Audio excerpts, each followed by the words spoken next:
pada hemat saya ini adalah satu saranan yang harus ikuti agar tidak ada tuduhan penyakauan.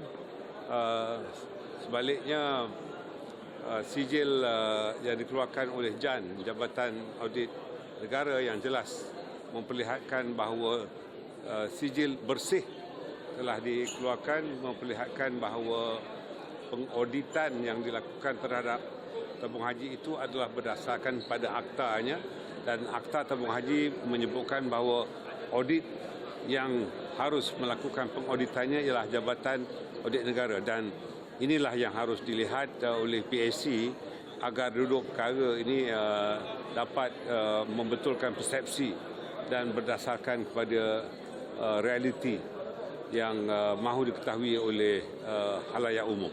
Saya fikir PAC itu lebih sesuai untuk melakukan penyiasatan kerana mereka mempunyai lokal standar yang tercatat di dalam